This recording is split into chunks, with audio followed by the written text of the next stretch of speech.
3 வருஷத்துக்கு முன்னாடி நிறையா கனவு வச்சுருந்தேன், அதுக்கு முயற்சியும் பண்ணேன். ஆனால் 3 வருஷம் கழித்து இன்னமும் அங்கே தான் நிற்கிறேன்.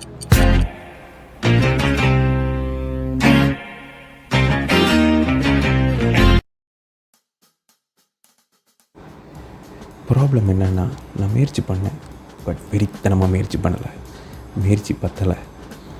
நான் நோட்ஸ் எடுத்தேன், நிறைய வீடியோ பார்த்தேன், லேர்ன் பண்ணேன். நான் ப்ரொடக்டிவாக இருக்கேன்னு என்ன நம்ப வச்சுக்கிட்டேன். Fake productivity. இதை பற்றி நான் அப்புறமேல் வீடியோ போடுறேன். ஸ்க்ரோலிங் பண்ணுறது தப்பு இல்லை, பட் ஆனால் அதில் பாதி நாள் போகுதுன்னா பெரிய தப்பு. நான் ஒரு நாள் ஃபுல்லாக ஸ்க்ரோல் பண்ணியிருக்கேன், ஆனால் பாதி மேட்டரில். நம்ம ஒரு சிம்பிள் மேட்ச் எடுத்துப்போம், 24 hours a day. அதில் பாதியை கழிச்சிட்டா வெறும் 12 மணி நேரம் தான் இருக்குது. அந்த 12 தூக்கத்தை கழிச்சிட்டா வெறும் 4 மணி நேரம் தான் இருக்குது. இதில் ஒன்றுத்தையும் சாதிக்க முடியாது. நான் என் கணவன் இருக்கிறத விட சாவ சீக்கிரம் நெருங்கிடுவேன். நான் வேறு ஒரு மூவியில் துரத்தினா பரவாயில்ல, பல மூவியில் துரத்திக்கிட்டு இருக்கேன். என்ன மாதிரியே பல பேர் இருக்கீங்க, நம்புகிறேன், இருக்கீங்களே.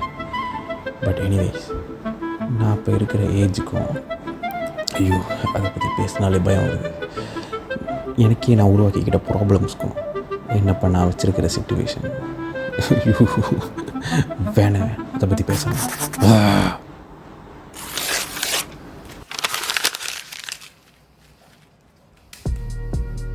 நான் ரொம்ப இழுக்க விரும்பலை. வாழ்க்கையில் சாதிக்கணும்னா உழைக்கணும். இவனுங்க போட்ட உழைப்புக்கு முன்னாடி என் உழைப்புலாம் ஒன்றுமே இல்லை, வெறும் கார்ட்டூன். இதில் 3 வருஷத்தில் நான் எங்கேயும் போலன்னு வருத்தப்பட்டுக்கிட்டு இருக்கேன். இங்கே வாழ்க்கையில் யாரும் நம்மளை காப்பாற்ற வர மாட்டேன். I'm going to be my own hero. நீ